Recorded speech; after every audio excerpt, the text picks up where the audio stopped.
நவீன தமிழ் சினிமாவின் தொடக்க புள்ளியா இருந்த இயக்குனர் இமயம் பாரதி ராஜா அவர்கள் இன்னைக்கு நம்மளை விட்டு மறைஞ்சிருக்காரு. பாரதி ராஜா அவர்கள் நம்மளை விட்டு மறைஞ்ச செய்தி நமக்கு வந்து சேர்ந்த உடனே இது கனவா இருக்க கூடாதான்னு கூட ஒரு நொடி யோசிக்க தோணுச்சு. இந்த காணொலியில இயக்குனர் இமயம் பாரதி ராஜா அவர்கள் தமிழ் சினிமால செஞ்ச பலதரப்பட்ட சாதனைகளை பற்றி இன்னைக்கு பார்க்க போறோம். என்னதான் இயக்குனர் இமயம் அவர்கள் இன்னைக்கு மறைஞ்சிருந்தாலும் அந்த இமயம் என்னைக்கும் நம்ம மனதை விட்டு மறைய போறதே கிடையாது. பல புத்தகங்களை பத்தி பேசுறோம்.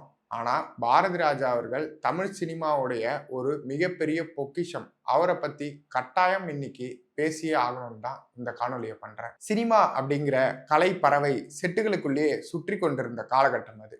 அந்த பறவையோட கூண்டை திறந்து விட்டு முதல்ல அதுக்கு சுதந்திரம் கொடுத்தவர்னா அது பாரதி ராஜா அவர்கள் தான். 16 வயதிலே அப்படின்ற ஒரு திரைப்படம் போதும் பாரதி ராஜா அவர்களுடைய பெருமைகளை பறைசாற்ற.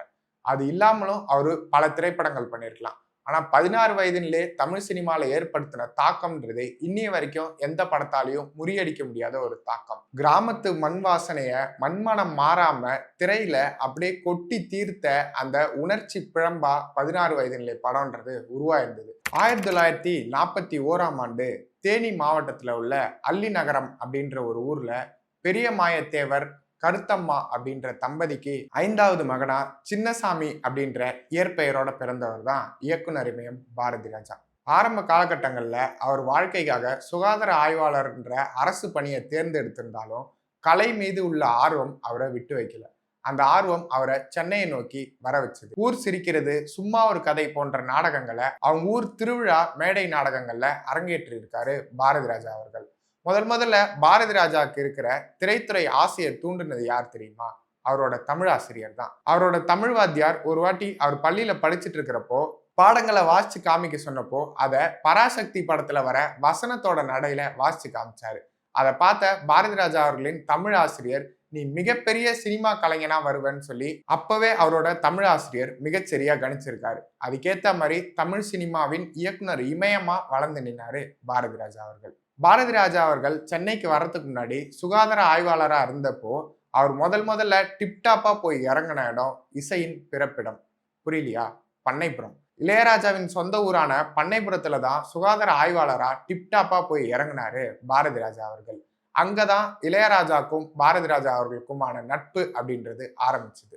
அந்த நட்பு கிட்டத்தட்ட 16 படங்கள் ஒன்னு சேர்ந்து அவங்கள வேலை பார்க்க வச்சது. கங்கை அமரன், இளையராஜா, பாரதி ராஜா, வைரமுத்து இந்த வட்டாரத்துல முதல்ல சினிமா கனவை நோக்கி ஊர்ல இருந்து சென்னையை நோக்கி வந்தவர் பாரதி ராஜா தான். மேடை நாடகங்கள், வானொலி நாடகங்கள்ல வேலை பார்த்திருக்காரு.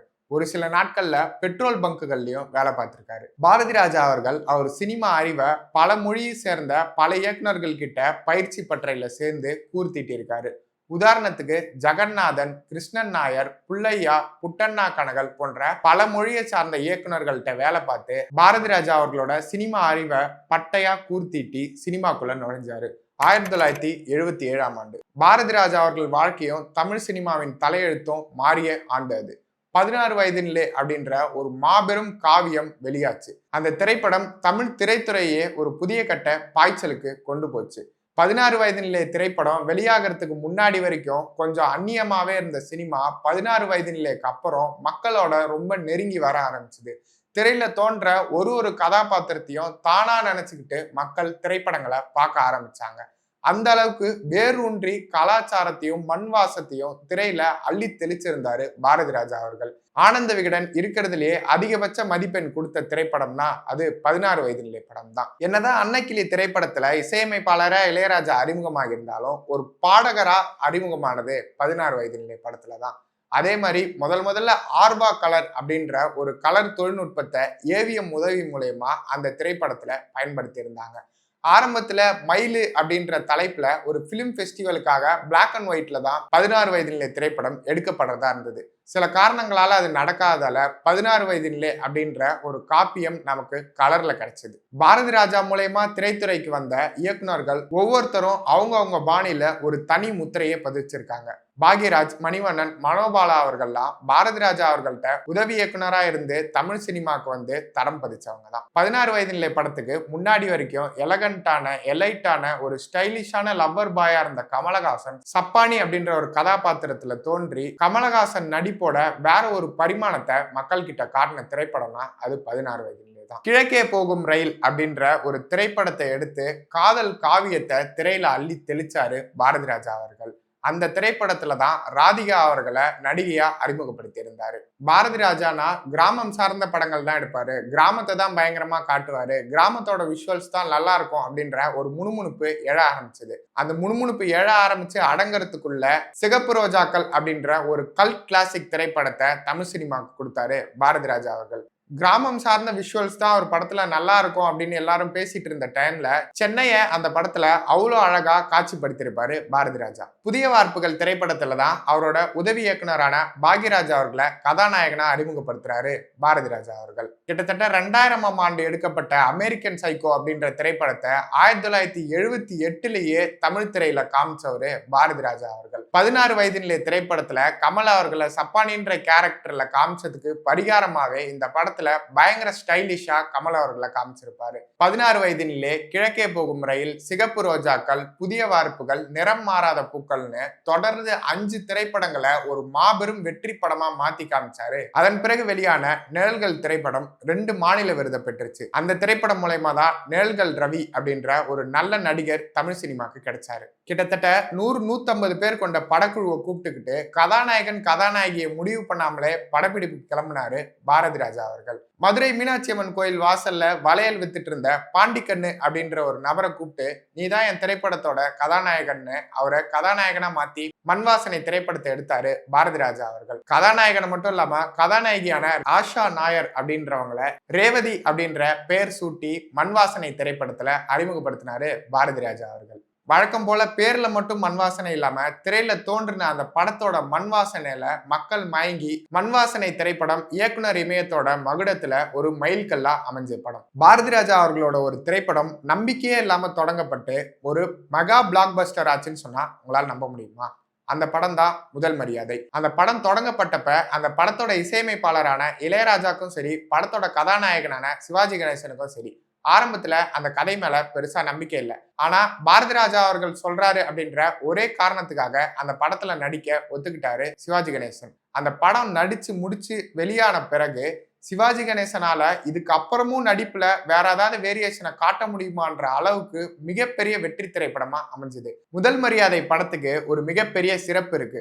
பாரதி ராஜா அவர்களோட ஐகானிக்கான டைலாக்கான எண்ணினிய தமிழ் மக்களே உங்கள் பாசத்துக்குரிய பாரதி ராஜா பேசுகிறேன் அப்படின்ற அந்த இன்ட்ரோ கார்டுமே முதல் மரியாதை திரைப்படத்துல இருந்து தான் பாரதி ராஜா அவர்கள் போட ஆரம்பிச்சாரு. அந்த படத்தை தயாரிச்சதுக்காக சிறந்த திரைப்படத்துக்கான தேசிய விருதும் அவருக்கு அந்த திரைப்படம் வாங்கி கொடுத்தது. பாரதி ராஜா ரஜினிகாந்த் அவர்களுக்குமான நட்புன்றது ஒரு சாதாரண நட்பு கிடையாது. கொடி பறக்குது அப்படின்ற ஒரு திரைப்படத்துல என் காதலுக்குரிய கருப்பு ராஜகுமாரன் அப்படின்னு தான் அந்த திரைப்படத்தையே ஆரம்பிச்சிருப்பாரு பாரதி ராஜா அவர்கள். அப்படியேப்பட்ட நட்பு பாரதி ராஜா அவர்களுக்கும் ரஜினிகாந்த் அவர்களுக்கும் இருந்தது. 16 வயதிலே திரைப்படத்தை பத்தி ஒரு சுவாரஸ்யமான தகவல். அந்த படம் பல நெருக்கடிகள்ல தான் படம் பிடிக்கப்பட்டுச்சு. அந்த காலகட்டத்திலேயே அந்த திரைப்படத்தோட பட்ஜெட்ன்றது வெறும் 5 லட்சம் ரூபாய் தான். ஆர்வா கலர் அப்படின்ற ஒரு தொழில்நுட்பம் மூலயமா அந்த திரைப்படத்தை படம் பிடிச்சிட்டு இருந்தாங்க.